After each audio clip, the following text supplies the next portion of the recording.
नमस्कार दोस्तों, स्वागत है आप सभी का हमारे YouTube channel goal of you में। तो दोस्तों, आज के हम इस वीडियो में राजनीतिक शास्त्र के चौथा क्लास यानी कि तीन जो क्लास है उससे पहले हो चुका है और ये चौथा क्लास है जिसमें हम 111 से 140 तक के क्वेश्चन की हम इसमें बात करेंगे और डिस्कस करेंगे। इससे पहले कि 1 से लेकर 110 तक क्वेश्चन जो हुआ है वो हम करा चुके हैं 3 क्लास में, यानी कि पहला क्लास में 50 क्वेश्चन है और दूसरा और तीसरा क्लास में जो है वह 30-30 करके 60 क्वेश्चन डाला गया है।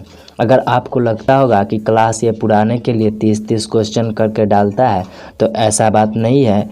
ये इसमें क्वेश्चन जो है राजनीतिक शास्त्र में वो बड़ा क्वेश्चन है और 50 क्वेश्चन जो होता है 50 क्वेश्चन का जो PDF होता है वो वीडियो तैयार करने में काफ़ी बड़ा वीडियो हो जाता है, जिससे बहुत सारा दिक्कतें आ जाती है। तो इसलिए हम 30 क्वेश्चन का ही वीडियो बनाएंगे, जिससे आपको छोटा वीडियो भी रहेगा और देखने में भी आपको आसानी होगा। तो चलिए हम यहाँ पे 111 नंबर से स्टार्ट करते हैं। तो चलिए हमारा यहाँ पे 111 नंबर कहता है, विवाद समाधान पैनल किस अधिनियम के तहत स्थापित किया गया है। तो जी ये जो है वह हमारा आयकर अधिनियम 1961 के द्वारा स्थापित किया गया है जी। उसके बाद जो नेक्स्ट है हमारा 112 नंबर, इसमें कहता है आयोग क्या है, महिला आयोग के राष्ट्रीय अध्यक्ष को कौन नियुक्त नामांकित करता है। कौन नियुक्त या जो नामांकित करता है वह है केंद्र सरकार। केंद्र सरकार द्वारा महिला आयोग के राष्ट्रीय। तो चलिए हमारा नेक्स्ट है 113 नंबर। 113 में आपसे कह रहा है 1950 में योजना आयोग की स्थापना किसने की। तो जी ये जो है वह कैबिनेट ने के द्वारा जो है वह किया गया है 1950 की योजना। उसके बाद जो नेक्स्ट है वह 114 नंबर। 114 में कहता है संविधान के भाग 4 का अनुच्छेद 43B किससे संबंधित है। तो ये जो है वह सहकारी समितियां से संबंधित है। सहकारी समितियां से संबंधित है। उसके बाद जो नेक्स्ट है 115 नंबर, इसमें कह रहा है एक बिल जो निम्नलिखित में से किसके अर्थ और दायरे को प्रभावित करता है और संसद में केवल भारत के राष्ट्रीय जो है राष्ट्रपति की सिफारिश पत्र पेश किया जा सकता है। तो ये जो है वह किसमें पेश किया जाता है। तो ये कृषि आयकर पर पेश किया जाता है। चलिए हमारा नेक्स्ट है 116 नंबर। इसमें कहता है 16 में कहता है सेरबुस एलाफस जो है हंगूल किस प्रदेश का राजकीय पशु है। तो राजकीय पशु जो है वह किस प्रदेश का है। तो ये जो है वह जम्मू कश्मीर का है। जम्मू कश्मीर का हुंगल जी। उसके बाद जो नेक्स्ट है 117 नंबर। इसमें कहता है 117 में कोई व्यक्ति भारत के अटॉर्नी जनरल बनने के योग्य प्राप्त कर लेता है यदि वह निम्नलिखित में से किस योग्य प्राप्त कर ले। यानी कोई योग्य प्राप्त करता है तो वह जो है भारत के अटॉर्नी जनरल बनने की योग्य कौन से प्राप्त करेगा तब होगा। तो ये जो है वह जो है सुप्रीम कोर्ट का न्यायाधीश जो है वह योग्य प्राप्त कर लेगा तो बन जाएगा। चलिए हमारा 118 नंबर है। इसमें कहता है कि देश में न्यायिक प्रणाली की एक बड़ी विफलता परीक्षण के तहत मामलों के शीघ्र निपटने को सुनिश्चित करने के में इसी अप्रभावी जो है रही है वह कौन सा भारत के संविधान के निम्नलिखित अनुच्छेद में से एक है जो न्याय को तेज करने का अधिकार प्रदान करता है। तो जी जो अनुच्छेद है वो हमारा है अनुच्छेद 21। अनुच्छेद 21। चलिए हमारा 119 नंबर। 119 में कहता है एक संविधान संशोधन विधेयक पेश किए जाने के बाद राज्य में आधे से कम नहीं होने वाले विधानसभा द्वारा अनुमोदित होने की भी आवश्यकता होगी यदि वह संविधान संशोधन विधेयक निम्नलिखित में से संबंधित है। तो जी ये जो है वो हमारा कौन हो जाएगा? जी 19 में हमको दिया गया है 1, 2 और 3। हमको 3 में से जो है वह चुनना है। तो चलिए 1 में क्या कहता है, राज्य सूची से समवर्ती सूची में शिक्षा का हस्तांतरण है। तो इसमें से हमको चुनना है। तो चलिए 1 तो नहीं होगा। उसके बाद जो है वह 2 में कहता है भारत के राष्ट्रपति चुनाव का व्यवस्था में बदलाव। ये भी नहीं, ये एकदम हमारा जो है वह सही है, यानी कि हमारा 2 है क्या? जी केवल यानी कि 2, यानी हमारा आंसर हो जाएगा 2 नंबर, यानी बी नंबर 19 का बी। चलिए हमारा सी 20 नंबर कहता है, 20 में कहता है भारत में हज कमेटी के बारे में निम्नलिखित कथनों पर ध्यान दीजिए। यानी कि जो इसमें से हमको दिया गया है वह 3 दिया गया है क्या? 1, 2, 3। इनमें कहता है सही कथन को चुनना है, हमको सही कथन को चुनना है क्या? इसमें से सही जो है वो हमको देख लेते हैं कौन कौन है। तो क्या कहता है, संसद में 3 मुस्लिम सदस्यों को भारत की हज समिति के सदस्य के रूप में नामांकित किया गया है। यह बिल्कुल सही है। उसके बाद है एक मंत्री भारत की हज समिति का अध्यक्ष नहीं हो सकता। ये भी सही है। उसके बाद जो हमारा नेक्स्ट है 3 नंबर में कहता है, यानी कि हमारा 2 ऊपर वाला सही है, ये 2 सही है। और तीसरा है केंद्र सरकार को भारत की हज समिति के अध्यक्ष नियुक्त करने का अधिकार है। ये भी सही है, यानी कि हमारा जो है तीनों सही है। तो चलिए तीनों देख लेते हैं, यानी सी है 20 नंबर का सी। चलिए हमारा नेक्स्ट है 21 नंबर। 21 में कहता है कि निम्नलिखित पर ध्यान देने के लिए कह रहा है। तब ध्यान देने के लिए हमको 21 में कह रहा है, 21 का जो आंसर हमारा हो जाएगा वह क्या है? पहले ये पढ़ लेते हैं, न्यायिक समीक्षा की शक्ति उपरोक्त में से किसके पास है? तो ये उच्च न्यायालय सर्वोच्च न्यायालय दोनों के पास है, यानी कि हमारा जो आंसर हो जाएगा वह जो हो जाएगा 21 नंबर का सी हो जाएगा, दोनों के पास।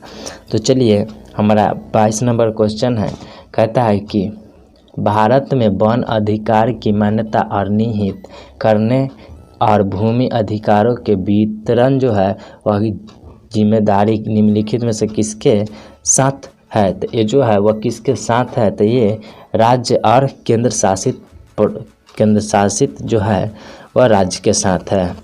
तो चलिए हमारा 127 नंबर 127 में कहता है, 23 में कह रहा है क्वेश्चन कि निम्नलिखित चरणों में से किस पर सार्वजनिक राय को व्यक्त करने के उद्देश्य से सामान्य बिल आमतौर पर प्रसारित रखा जाता है? तो जी ये जो है वह किसे रखा जाता है? तो ये तीसरे अध्यक्ष के बाद जो होता है उन्हें रखा जाता है। तो चलिए हमारा नेक्स्ट है 124 नंबर। इसमें कहता है राष्ट्रीय आपदा प्रतिक्रिया निधि जो है जिसने 28 सितंबर 2010 को राष्ट्रीय आपदा आकस्मिक निधि को बदल दिया। जो क्या बदल दिया है? निम्नलिखित में से किस वर्गीकृत किया गया है? तो ये जो है वह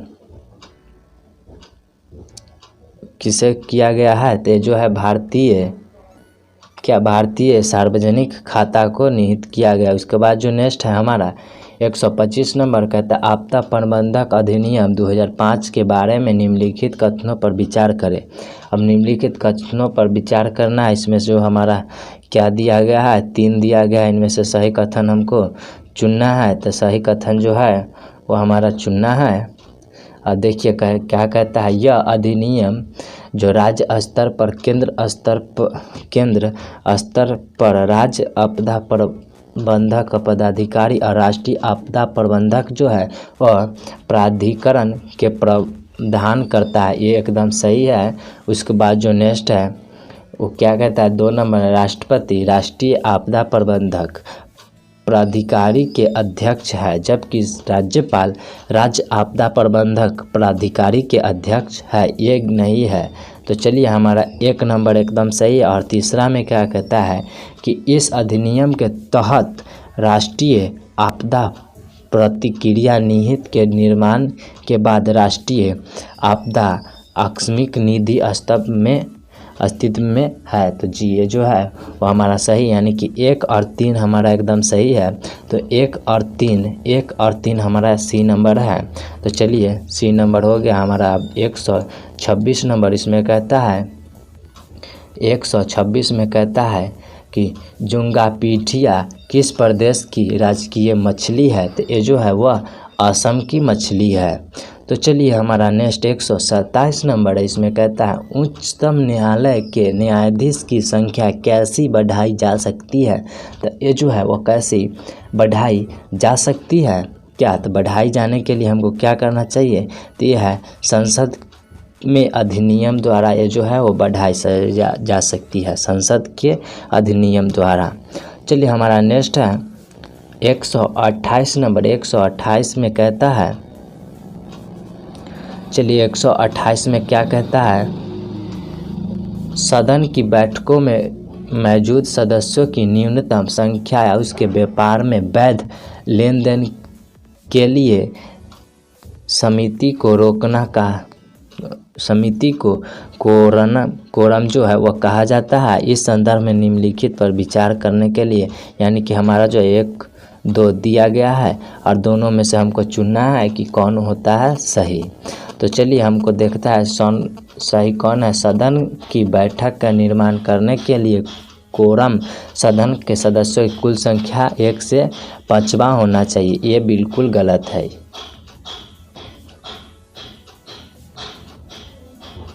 ये बात नहीं है। उसके बाद जो है 2 में कहता है निम्नलिखित संबंधों में बैठने के लिए कोरम समिति के सदस्यों की कुल संख्या 1/2 होना, ये भी गलती है, यानी कि हमारा जो इनमें से कोई नहीं है क्या जी, एकदम इनमें से कोई नहीं। चलिए हमारा नेक्स्ट है 129 नंबर। इसमें कहता है एक रिट जारी करने में सुप्रीम कोर्ट के आदेश उत्तरदाता और कार्यालय के हकदार नहीं था, जिसे वह पकड़ रहा था वह एक विशेष अधिकारी था जिस पर प्रयोग कर रहा था। उपर्युक्त घोषणा को निम्नलिखित रिट के रूप में पहचान जा सकता है। वह जो है वह किसे पहचाना जा सकता है, तो ये अधिकार परीक्षा जो है परीक्षा उसे पहचाना जा सकता है। उसके बाद जो 130 में कहता है, 130 में हमको कहता है द्विसदनीय विधायिका निम्नलिखित में से किस सरकार की विशेषता है। तो जी ये जो है वह संघीय व्यवस्था है। चलिए हमारा नेक्स्ट है 131 नंबर। 131 में कहता है कि निम्नलिखित कथनों पर ध्यान देने के लिए कह रहा है क्या, राष्ट्रीय जनसंख्या, इसके लिए हमको कितना 3 दिया गया है और 3 में से हमको चुनना है क्या कि कथन सही है कौन। चलिए तो हमको 3 में से सही चुनना है। कहता है राष्ट्रीय जनसंख्या रजिस्टर को भारत में एक संविधि दर्ज दिया जाता है, तो ये सही है। उसके बाद जो है राष्ट्रीय जनसंख्या रजिस्टर के उद्देश्य के लिए जनगणना अधिनियम 1948 में संशोधित किया गया है, ये गलत है। और चलिए नेक्स्ट है क्या कहता है कि NPR जो है डेटाबेस का उपयोग बायोमेट्रिक डुप्लीकेशन के लिए भारत की विशिष्ट पहचान प्रतिनिधि जो कि है UIDF द्वारा किया जाना चाहिए और एक अद्वितीय पहचान संख्या असाइन करता है, ये सही है। यानी 1 और 3 हमारा सही है। 1 और 3 हमारा बी नंबर सही है। तो चलिए हमारा नेक्स्ट है 132 नंबर। कहता है निम्नलिखित क्या है, 132 में निम्नलिखित स्थितियों में केंद्र सरकार बजट प्रक्रिया के दौरान गिर जाएगी। किस बजट प्रक्रिया के दौरान गिर जाएगी, तो ये जो है वह हमारा किस प्रक्रिया के दौरान, तो ये जो है इसी नंबर, यदि लोकसभा द्वारा विधेयक क्या है खारिज कर दिया जाता है तो वह बजट के द्वारा गिर जाता है। उसके बाद जो नेक्स्ट है 133 में कहता है कि निम्नलिखित कथनों पर ध्यान दीजिए, यानी कि ऐसा क्वेश्चन बहुत सारा है। तो कहता है 133 में कहता है कि हमको इसमें से कथन जो है वह सही खोजना है। तो सही हमारा 2 दिया गया है, दोनों में से हमको सही खोजना है। क्या कहता है, जस्टिस BR कृष्ण अय्यर और PN भगवती जय हिंद याचिकाओं के स्वीकार करने वाले पहले न्यायाधीश थे। एकदम गलत है। तो चलिए हमारा ए नंबर गलत है, तो 2 हमारा सही होगा। क्या 2 नंबर जो है वो हमारा सही होगा, तो 133 का जो होगा वह केवल B हो जाएगा। चलिए हमारा नेक्स्ट है 134 नंबर। 134 में कह रहा है कि भारत में इलेक्ट्रॉनिक वोटिंग मशीन पहली बार किस राज्य में प्रयोग किया गया है, तो ये जो है वह केरल में किया गया है। इलेक्ट्रॉनिक वोटिंग मशीन को अभी जो कहता है ये जो EVN कहा जाता है, जो है इलेक्ट्रॉनिक वोटिंग मशीन, क्या EVM कहा जाता है। तो चलिए हमारा 135 में कहता है निम्नलिखित कथनों पर ध्यान देने के लिए कह रहा है। तो चलिए इसमें से हम देख लेते हैं कि 135 में हमको 2 दिया गया है, इसमें से कथन सही चुनना है। तो चलिए 135 में जो है मत्स्य पालन एक राज्य विषय है, इसलिए राज्य सरकारों मत्स्य पालन क्षेत्र विकास और स्थापित की जिम्मेदारी है। तो ये हमारा एकदम सही है। और उसके बाद जो है समुद्री उत्पादन निर्यात विकास पदाधिकारी राज्य सरकार के निर्माण में काम आता है जिसके पास तट है, ये गलत है। यानी कि हमारा ये एकदम सही है, यानी कि 1 नंबर जो होगा सही है। और उसके बाद 36 नंबर है। 36 में कहता है निम्नलिखित में क्या है, निम्नलिखित में क्या 73वें संविधान संशोधन की विशेषता नहीं है। क्या 73वें संविधान संशोधन की क्या विशेषता जो है वह नहीं है, तो वह है क्या है, ग्राम सभा 3 स्तरीय प्रणाली राज्य चुनाव आयोग, ये जो है राज्य योजना आयोग जो है वह विशेषता नहीं है। तो चलिए हमारा अगला क्वेश्चन है 100 जो 38 है, क्या 137 ना। 137 में कहता है कि भारत के संविधान में संशोधन द्वारा निम्नलिखित आयोग में से कौन सा स्थापित किया गया था। तो ये जो है वह कौन किया गया था, राष्ट्रीय बाल संरक्षण आयोग भारत, ये जो है हमारा राष्ट्रीय अनुसूचित जनजाति आयोग स्थापित किया गया था। उसके बाद जो 38 नंबर 38 में कहता है कि भारत के संविधान के निम्नलिखित अनुच्छेदों में से कौन सा भारत के राष्ट्रपति को माफ़ी देने के लिए सौंपा गया है, तो ये जो है अनुच्छेद 72 सौंपा गया है। तो चलिए हमारा 139 में कहता है सशस्त्र बल न्यायाधीश के बारे में निम्नलिखित पर कथनों पर ध्यान दीजिए। अब इसमें भी ध्यान देने के लिए हमको कह रहा है, तो इसमें ध्यान देने के लिए हमको कह रहा है क्या ध्यान देना है, तो इसमें 3 गो दिया गया है, 3 में से हमको जो है कथन सही चुनना है। तो 3 में से हमको कथन चुनना है। तो चलिए हम देख लेते हैं कथन क्या सही है। तो कहता है कि सशस्त्र बल न्यायाधीश भारतीय संसद द्वारा कानूनों के माध्यम से स्थापित किया जाता है, ये सही है। 1 नंबर जो है एकदम सही है। 2 में सशस्त्र बल न्यायाधीश सेवाओं से संबंधित मामलों के IP लिए क्षेत्राधिकार है, ये गलत है। और 3 में सशस्त्र बल न्यायाधीश क्या है, न्यायाधिकरण के पास न्यायालय मार्शल जो है से संबंधित मामलों में मूल क्षेत्राधिकार है, तो ये भी गलत है, ये भी गलत है। यानी कि हमारा 1 नंबर सही है, तो केवल 1 हो जाएगा हमारा आंसर। चलिए 40 नंबर कहता है निम्नलिखित पर ध्यान दीजिए। इसमें भी वही बात कहा गया है कि ध्यान दीजिए, तो 40 का जो है हमारा आंसर हो जाएगा। चलिए ध्यान देकर एक बार देख लेते। इसमें दिया 1 2 3 दिया गया है और 3 में हमको सही चुनना है। तो कहता है PIO कार्ड धारक वोट करने के लिए योग्य नहीं है। जी बिल्कुल, PIO कार्ड वोट करने के लिए योग्य नहीं है। उसके बाद जो है 6 महीने से अधिक के उन्हें रहने के लिए भारत में पंजीकरण की आवश्यकता है। जी एकदम सही है जी। उसके बाद जो है तीसरा में कहता है जब तक उसके पास वैध PIO कार्ड नहीं है तब तक उन्हें भारत यात्रा करने के लिए वीज़ा की आवश्यकता नहीं है। जी ये भी सही है, यानी कि जो हमारा तीनों सही है तो तीनों आंसर 1 2 3 यानी सी हमारा हो जाएगा। तो चलिए दोस्त, हमारा यहाँ पे वीडियो ख़त्म होता है। अगर आपको वीडियो अच्छा लगा हो तो लाइक कर दीजिएगा और एक छोटा सा रिक्वेस्ट है कि चैनल को हमारे सब्सक्राइब कर दीजिएगा। तो चलिए, तब तक के लिए अगले पार्ट के लिए इंतज़ार कीजिए।